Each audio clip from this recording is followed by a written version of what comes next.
آج ہم ایک مضمون کا تفصیلی جائزہ لے رہے ہیں۔ عنوان ہے بلاگ شروع کرنے کا مکمل گائیڈ، اور یہ خاص طور پر دی نیکسا ہوسٹ ٹیکنالوجیز کے ساتھ کیسے شروع کیا جائے اس پر بات کرتا ہے۔ جی ہاں، یہ گائیڈ ان لوگوں کے لیے ہے جو 2025 میں بلاگنگ کی دنیا میں آنا چاہتے ہیں۔ اور مضمون کا مقصد لگتا ہے کہ اس سارے عمل کو آسان بنانا ہے، ٹھیک؟ بالکل، خاص طور پر نیکسا ہوسٹ جیسے پلیٹ فارم کو استعمال کرتے ہوئے ہم دیکھیں گے کہ آج بھی اتنے سارے پلیٹ فارمز کے ہوتے ہوئے بلاگ کیوں اہم ہے اور کیسے اسے کامیابی سے شروع کیا جا سکتا ہے۔ تو آئیے بنیادی سوال سے شروع کرتے ہیں۔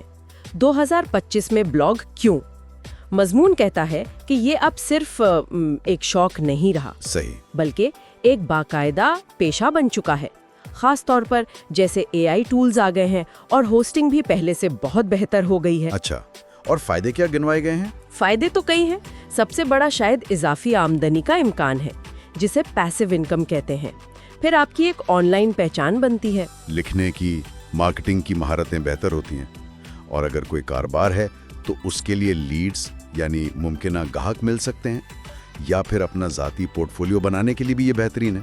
ٹھیک ہے، مضمون میں دی نیکسا ہوسٹ ٹیکنالوجیز کا خاص ذکر ہے۔ انہیں کیوں منتخب کرنے کا کہا گیا ہے؟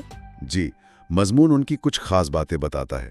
ایک تو یہ کہ ان کے پلانز کافی سستے ہیں، خاص طور پر طلباء یا جو بھی شروع کر رہے ہیں ان کے لیے اچھے ہیں۔ اچھا۔ دوسرا، کئی پلانز کے ساتھ وہ مفت ڈومین بھی دے رہے ہیں، ویب سائٹ کا نام مفت مل جاتا ہے۔ یہ تو اچھی بات ہے، شروع میں خرچہ کم ہو جاتا ہے۔ بالکل۔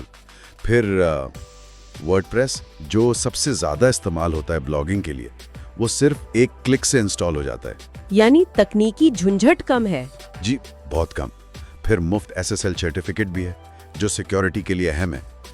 24/7 کسٹمر سپورٹ کا بھی وہ کہتے ہیں، اور 99.9% اپ ٹائم گارنٹی۔ یہ اپ ٹائم گارنٹی اور SSL یہ نئے لوگوں کے لیے کتنے اہم ہیں؟ دیکھیں، SSL تو آج کل لازمی جیسا ہے۔ وہ جو آپ کے ایڈریس میں HTTPS لگتا ہے نا، وہ سیکیورٹی کی نشانی ہے۔ گوگل بھی اسے اہمیت دیتا ہے۔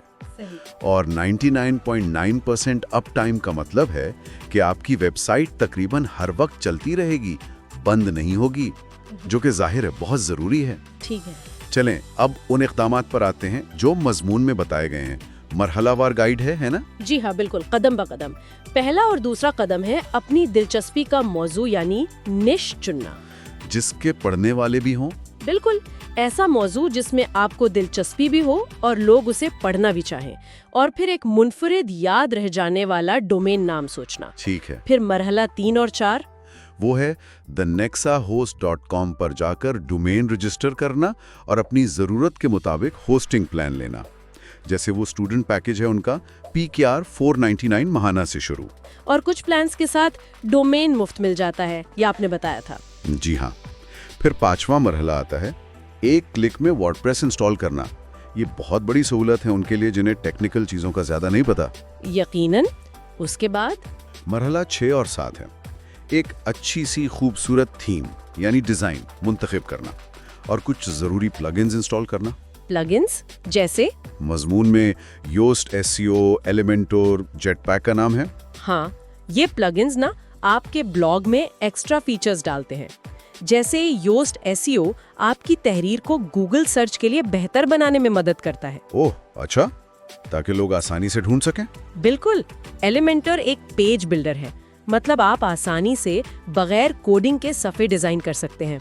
اور جیٹ پیک میں کئی چیزیں ہیں، سیکیورٹی، سپیڈ، اعداد و شمار وغیرہ۔ سمجھ گئی۔ تو یہ سارا سیٹ اپ ہو گیا، اب اصل کام۔ جی، اب آتا ہے مرحلہ 8 اور 9۔ اپنی پہلی پوسٹ لکھنا جو معلوماتی ہو، دلچسپ ہو، اور اسے SEO کے لیے آپٹیمائز کرنا، یعنی سرچ انجن کے معیار کے مطابق بنانا۔ اور صرف لکھنا کافی نہیں، بالکل نہیں۔ 10واں قدم ہے اسے فروغ دینا، سوشل میڈیا پر شیئر کرنا، شاید ای میل لسٹ بنانا، دوسرے پلیٹ فارمز پر بتانا کہ آپ نے کچھ لکھا ہے۔ ٹھیک ہے۔ اور 11واں قدم پیسے کمانا۔ ہاں، جب آپ کے بلاگ پر لوگ آنا شروع ہو جائیں، ٹریفک بڑھے، تو پھر کمانے کے راستے کھلتے ہیں۔ مضمون میں گوگل ایڈسنس کا ذکر ہے، یعنی اشتہار لگانا۔ جی، یا پھر الحاق مارکیٹنگ جسے ایفیلیٹ مارکیٹنگ کہتے ہیں،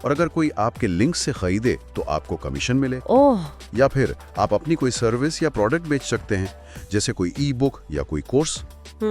مضمون میں کامیابی کے لیے کچھ ٹپس بھی ہیں، جیسے مستقل مزاجی؟ جی ہاں، مستقل مزاجی یعنی ریگولر لکھنا، مواد کا معیار اچھا رکھنا اور اپنے قارئین کے ساتھ رابطہ رکھنا، ان کے کامنٹس کا جواب دینا وغیرہ. اور کچھ عام غلطیاں جن سے بچنا چاہیے؟ ہاں، ان کا بھی ذکر ہے، جیسے شروع میں ہی غلط موضوع چن لینا، یا SEO کو بالکل نظر انداز کر دینا، یا لکھ تو لینا لیکن اسے پروموٹ ہی نہ کرنا.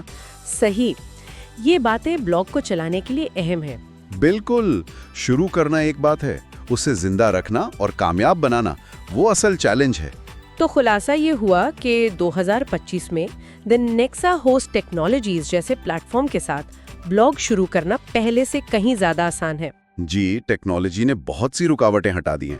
صحیح حکمت عملی اور محنت سے کوئی بھی اپنی آن لائن جگہ بنا سکتا ہے، اور نیکسا ہوسٹ نئے لوگوں کے لیے کافی سارے ٹولز ایک جگہ دے رہا ہے. بالکل.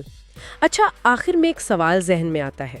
جیسے جیسے AI یعنی مصنوعی ذہانت مواد بنانے میں بہتر ہو رہی ہے، تو کیا ایک کامیاب بلاگ کی اصل پہچان مستقبل میں اس کی اپنی منفرد انسانی آواز، ذاتی تجربات اور ایک خاص نقطہ نظر نہیں ہوگی؟ یہ بہت دلچسپ نکتہ ہے. یقیناً جب مشینیں بھی لکھ سکیں گی تو انسان کی اپنی سوچ، اس کا اپنا انداز، اس کی اصلیت شاید اور زیادہ قیمتی ہو جائے گی. اس پر ضرور سوچنا چاہیے.